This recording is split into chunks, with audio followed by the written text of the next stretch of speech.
It didn't arrive with a warning. There was no announcement, no dramatic alert, no moment where the universe seemed to pause. The signal appeared the way most discoveries do, quietly, buried inside data streams, noticed first not by excitement, but by confusion.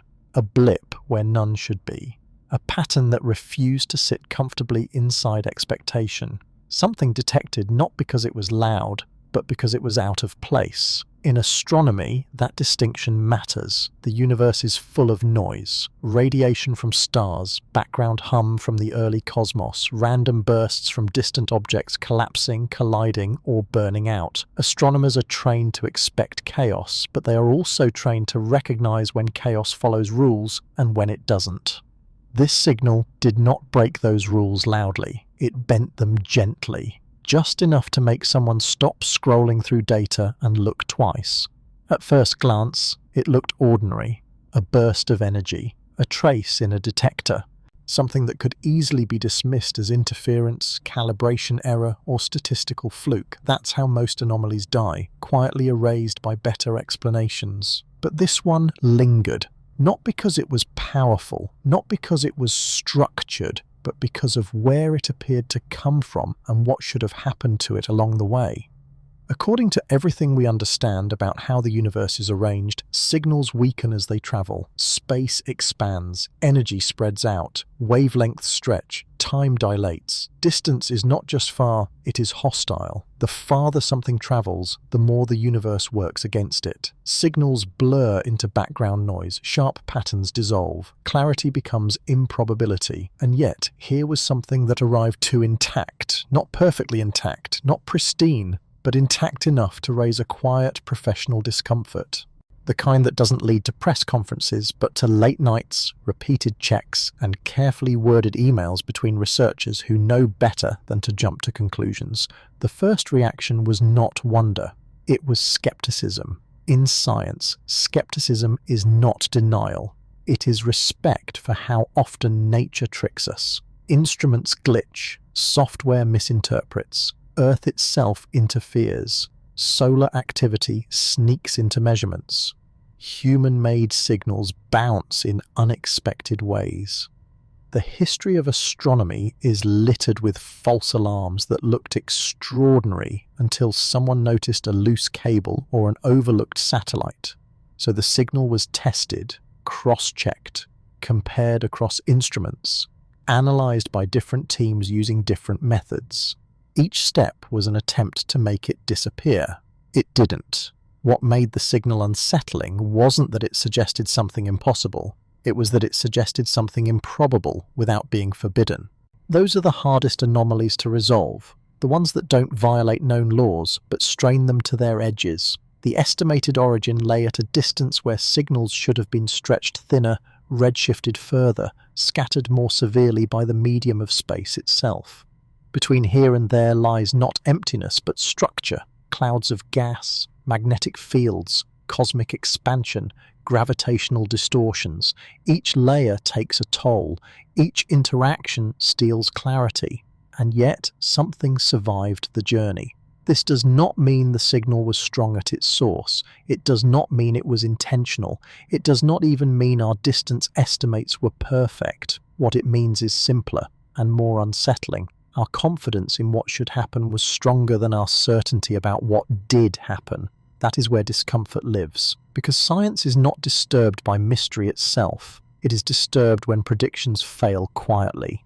No one claimed the universe was sending a message. No one suggested intelligence, warning, or intent. Those ideas arise later, usually outside the room, long after the actual science has spoken. Inside the research community, the tone was far calmer, almost restrained. The signal was treated not as a revelation, but as a question mark, a very precise one. Why did this survive when so many others do not? Why this path, this timing, this configuration? Why does the universe usually obey expectations, and then occasionally, politely, does not? To understand why this matters, you have to understand how fragile signals really are. Even light, the fastest thing we know, does not travel untouched. Over cosmic distances, it loses energy. Its wavelength stretches as space expands. Information encoded in it becomes harder to recover. The universe is not an efficient messenger. It is a filter. Most signals never make it far enough to be noticed. They are born, travel briefly, and fade into the cosmic background. That is not a failure of detection. It is the expected fate of information in an expanding universe, which makes the arrival of any unexpected signal less like a message and more like a stress test. Not a stress test of technology, a stress test of understanding. The signal did not arrive screaming, it arrived whispering, and whispers are harder to interpret than shouts. A shout demands attention, a whisper demands patience, and patience is exactly how scientists responded. They did not ask, "Who sent this?" They asked, "What assumptions did we just make that might be wrong?" That is the quieter side of discovery, the part rarely dramatized, the willingness to suspect not the universe but your own models, because models are maps, not territory. And sometimes the territory quietly reminds you of that. The signal's existence does not imply the universe is broken.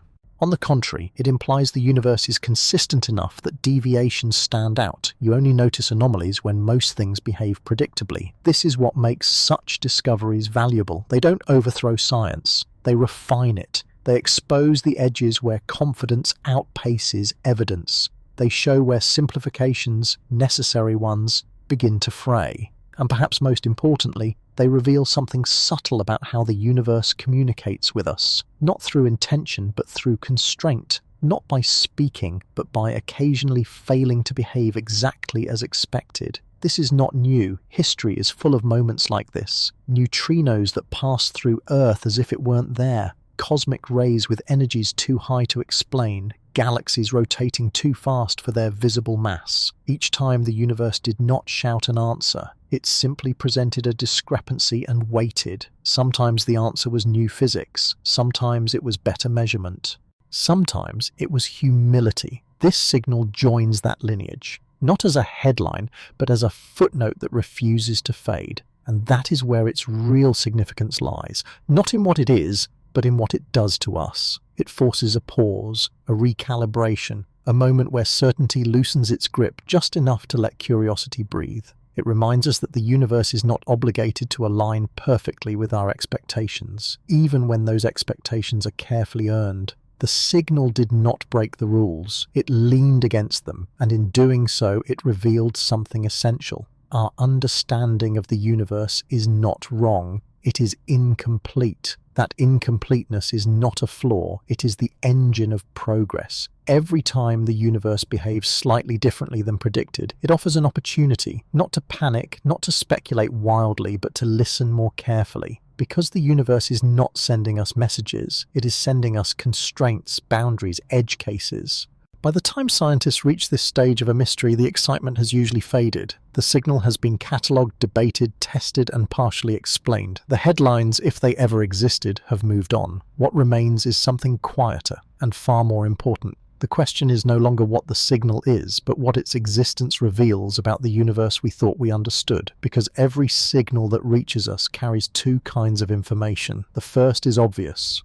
Data about its source, its energy, its timing, but the second is subtler. It tells us something about the medium it travelled through, the structure of space, the behaviour of time, the reliability of our assumptions. And this signal, simply by arriving at all, tells us that the universe may be more flexible, more interconnected, and more forgiving than our simplified models suggest.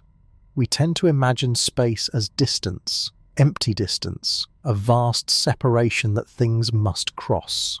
But in physics, space is not merely a gap, it is an active participant. It stretches, it curves, it responds to energy, it shapes paths in ways that are invisible to intuition. What this signal hints at is not a universe where the rules are broken, but one where the geometry of those rules is richer than we usually account for. The universe is not a flat map, it is a landscape. Signals do not travel across it in straight lines the way we draw them on diagrams. They follow curves, gradients, distortions, paths carved by gravity, expansion, and structure.